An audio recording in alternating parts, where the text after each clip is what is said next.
ከኤአይ ጋር ተያይዞ የማታውቋቸው ደግሞ ብታውቋቸው በጣም የሚያስገርሟቸው አስገራሚ እውነታዎች ከሁለቱም ዳይሬክሽ ከጥሩ ጎኑም ከመጥፎ ጎኑም አንጻር ለኤአይ አስገራሚ እውነቶችን አንደኛ የምናየው ኖርማል የምንጠቀማቸው የኤአይ ፕላትፎርሞች አገረ ቻት ጂፒቲ፣ ጀሚናይ፣ ክላውድ፣ ፐርፕሌክሲቲ፣ ፒክትሪ ኤአይ፣ ሉማ ኤአይ ቪዲዮ ጄኔሬት የምናደርግባቸው እነዚህ ኤአይ ቱሎች ለእኛ መረጃ ለመስጠት አሁን የነገር ስንጠይቀው ሰርቻት ሄዳችሁ ወይ ጀሚናይ ሄዳችሁ የነገር ስንጠይቁት መልስ ይሰጣችኋል። ያን መልስ ለመስጠት ምን ያህል ዳታ ኢንፑት እንደተደረገበት ነግራችሁ በቁጥር ሳስቀምጠው ወደ 20 ትሪሊየን የሚጠጋ ቱክን ወይ ደግሞ ዳታ ሴት ቱክን ነው የሚባለው በኤአይ ቋንቋ ወደ 20 ትሪሊየን የሚገመት ቱክን ወይ ደግሞ ቃላት ማለት እንችላለን። ቃላት ተሰጥተውት እንግዲህ 20 ትሪሊየን ነው ያልኳቸው። ሚሊየን፣ ቢሊየን፣ ከዛ ትሪሊየን። እናንተ አሁን አንድ መጽሐፍ ለማንበብ አንድ መጽሐፍ ለምሳሌ እዚህ ጋር ካሉት መጽሐፎች አንዱን ባሳያቸው አሁን ይሄ መልህቅ ይላል የዘነበላ መጽሐፍ ነው። ወደ 151 ገጽ ነው። አሪፍ መጽሐፍ ነው። ይሄ መጽሐፍ አሁን እናንተ አሁን ለማንበብ ለምሳሌ ስንት ጊዜ ይፈጅባቸዋል? እንግዲህ ተለቅ ያለ መጽሐፍ ነው የሚባለው፣ ትንሽ አይባልም። ኮንቲኒየስሊ ካነበባቸው 15 ቀን ወይ አንድ ወር ሊፈጅባቸው ይችላል። እንግዲህ እንደየ ሁኔታው ማለት ነው። አሁን እዚህ መጽሐፍ ላይ ምን ያህል ቃላት አሉ ብለን ብናስብ ገምቱ። ምን ያህል ቃላት ነው? ጀስት አይደን ነው ጋኛ አይደለውም፣ ግን ቢያንስ 10 ሺህ ይሞላል ቃላት 20 ሺህ እንደው 50 ሺህ በሎሽ በጣም ብዙ ሆኖ ብለን 50 ሺህ ቃላት ነው ብንል እዚህ ጋር 20 ትሪሊየን ነው። 20 ትሪሊየንን ለ50 ሺህ ብታካፍሉት ስንት መጽሐፍ ማለት ነው? አስቡ። ኦልሞስት ዓለም ላይ ያሉትን ላይብራሪዎች እንዳለ መጽሐፍ ሊሆናችን 20 ትሪሊየን ነው። በጣም ብዙ ነው። ያን ሁሉ ትኩኖች ያን ሁሉ ዳታ ሴቶች ተሰጥተውት ያ ሲባል በመጽሐፍ ብቻ ላይ ይችላል፣ ቪዲዮዎች ሊሆን ይችላል፣ የሶሻል ሚዲያ ቪዲዮዎች ሊሆን ይችላል፣ ኮሜንቶች ሊሆን ይችላል፣ ኒውስ ሊሆን ይችላል። የተለያዩ በቃ ማንኛውም የሰው ልጅ እስካሁን የሰራቸው የፈጠራቸው ነገሮች አሉ አይደለ? ሪሰርቾች ሊሆን ይችላል፣ የቴክኖሎጂ ውጤቶች ሊሆን ይችላል፣ ሶሻል ሚዲያ ላይ የሚቀርቡ ነገሮች ሊሆን ይችላል። እነዚህ ሁሉ ነገሮች እንደ ዳታ ሴት ነው የሚገቡት ለኤአይ።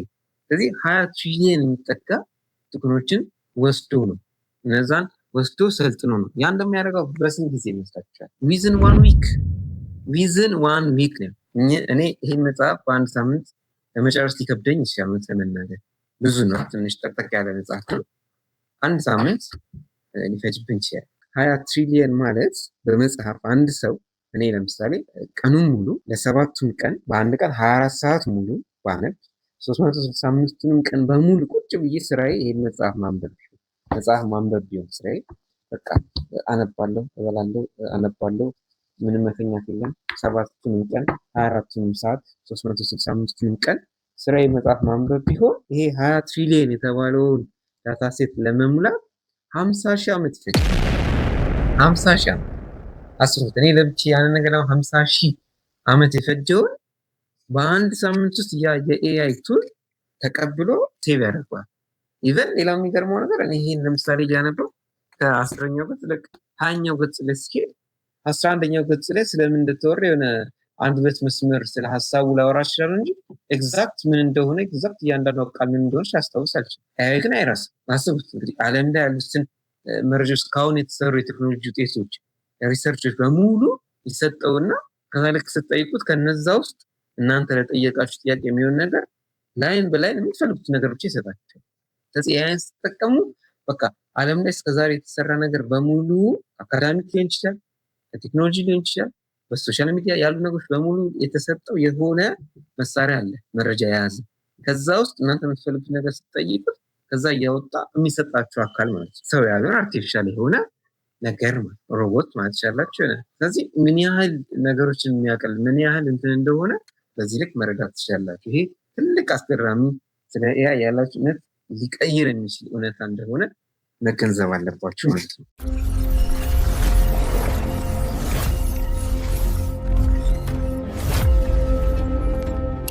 ሌላ ሁለተኛ የምናየው ኤአይ ኮንሽስነስ የለውም ወይ ደግሞ የሞራሊቲ ኢቲክስ የምንለው ነገር ኤአይ የለውም። ይሄ ማለት ምንድነው? እንግዲህ ሞራሊቲ ኢቲክስ ምናምን የሚባለው ነገር የሰው ልጅ ብቻ ያለው ነገር። እኔ አንድ ምሳሌ ብሰጣችሁ፣ ለምሳሌ መንገድ ላይ እየሄዳችሁ አንድ ሰው መኪና ልክ ተገጭቶ ስታዩት ምንድን ነው የሚሰማችሁ? ሀዘን ነው አይደል? የሀዘን ስሜት ይሰማችኋል። መቼስ ልትስቋችሁ ልትደሰቷችሁ ማለት ትክክለኛ ጤነኛ ሰው ከሆናችሁ ማለት ነው። ኤአይ እንደዚህ አይነት የሀዘኔታና የምናምን ነገር ግን የለውም። ይሄ ከባድ ነገር ዴንጀር ነው፣ መጠንቀቅ ያለብን ነው። ይሄን የሚገልጽላችሁ አንድ ሁለት ምሳሌ ልንገራችሁ። አንድ አሜሪካ ውስጥ የተሰራ ኤአይን ቴስት ለማድረግ ያለው መጥፎ ሳይድ ለማሳየት የተሰራ ጥናት ነው እና ምን ተጠየቀ? አንድ ፓራላይዝድ የሆነ ሰው አለ አሉት። አይንቀሳቀስም፣ ምንም ነገር አይሰራም። ነገር ግን ኦርጋኖቹ በቃ ማለት ጤነኛ ነው። ውስጡ ለምሳሌ ልቡ ይሰራል፣ ኩላሊት ይሰራል፣ ሳምባው ይሰራል፣ ጨጓራ ይሰራል፣ ኤቭሪቲንግ ይሰራል፣ ግን አይንቀሳቀስም። ያዝ ተንቀሳቅሶ ምንም ነገር ማድረግ አይችልም። ስለዚህ ምንድነው ቢሆን የሚሻለው ይህ ሰውዬ ተብሎ ተጠየቀ።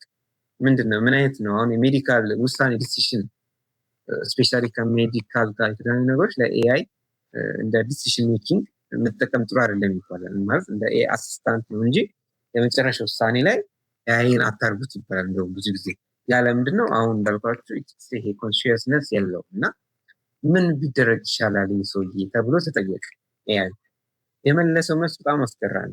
ይህ ሰውዬ ምንም ጥቅም የለውም፣ በቃ ቁጭ ብሎ ያለው ምንም ፕሮዳክት የሚያመጣው ነገር የለም። ስለዚህ ይህ ሰው ለሀገርም ለቤተሰብም ሸክም ነው። ስለዚህ ሌሎች ልብ ተቸግረው፣ ጨጓራ ተቸግረው፣ ኩላሊት ተቸግረው እየተሰቃዩ ያሉ ያንን ነገር ቢያገኙ ፕሮዳክቲቭ ሆነው ለሀገርም ለራሳቸው መጥቀም የሚችሉ ሰዎች ስላሉ ያ ሰው ይወገድና እነዛ ኦርጋኖቹ ለነዛ ሰዎች ይሰጥ።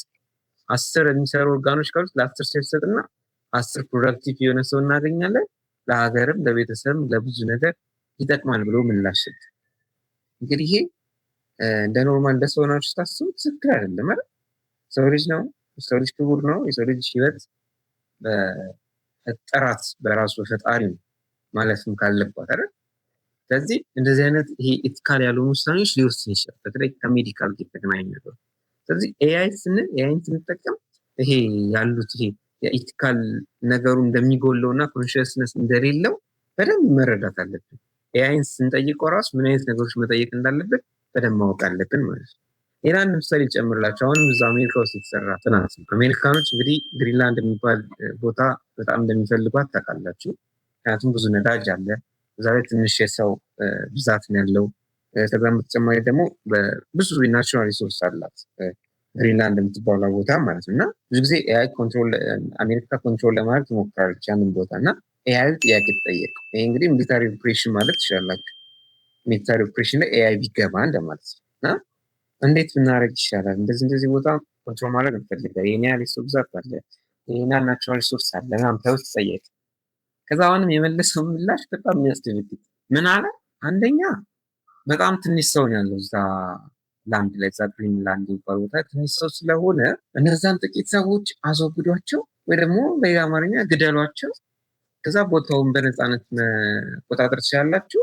ያለውን ሪሶርስ አውጣችሁ በጣም ለብዙ ሰው መጠቀም እንዲቻል ማድረግ ይቻላል። ቀላሉ መንገድ ይሄ ነው። ቤስት ሶሉሽን ብሎ ያመጣው በቃ ጥቂት ስለሆኑ አስወግዷቸው። አሜሪካ ትልቅ ሀገር ነው፣ ብዙ ሚሊታሪ ፓወር አለው፣ በጣም ብዙ የህዝብ ብዛት አለ። ትንሽ ወደ 50 ሺህ የምትጠጋ የሰው ብዛት ያላት ይባላል እና በጣም ትንሽ ስለሆነ በቀላሉ በቃ በአንዴ በዩኒት መጠቀም ሰዎች ማስወገድ እና ቦታው መያዝ እንድላሽ ሰጡና ይሄንም ስታስቡት በጣም ዴንጀረስ የሆነ የሰው ልጅ ተፈጥሯዊ አስተሳሰብ ወጣ ያለ ውሳኔ ነው እና እንደዚህ አይነት ኤቲካል ያልሆኑ ውሳኔዎችን ሊወስድ ይችላል። ስፔሻሊ ከሚሊታሪ ጋር ከሜዲካል ጉዳዮች ጋር ተገናኘ ኤአይ የመጨረሻ ውሳኔ ላይ እንደ አሲስታንት መጠቀም ይቻላል። ድሮኖች መስራት ይቻላል። የተለያዩ ሚሊታሪ ኤኩፕመንቶች፣ ጦር መሳሪያዎች መስራት ይቻላል። ሜዲካል ላይ የተለያዩ መድኃኒቶችን ለማምረት ምናምን እንደ አጋዥ እንደ ኤአይ አሲስታንት መጠቀም ይቻላል። ግን የመጨረሻ ውሳኔ ላይ ኤአይን ማስገባት በተለይ በእነዚህ በሁለት ዘርፎች ላይ አያስፈልግም። ይሄ አስገራሚና መጠንቀቅ ያለባችሁ ሁለተኛው ሳይድ። ሶስተኛ የምናየው ኤአይ ቫይረስ ይባላል። እንግዲህ በኤአይ ብዙ መድኃኒቶች ይመረታሉ።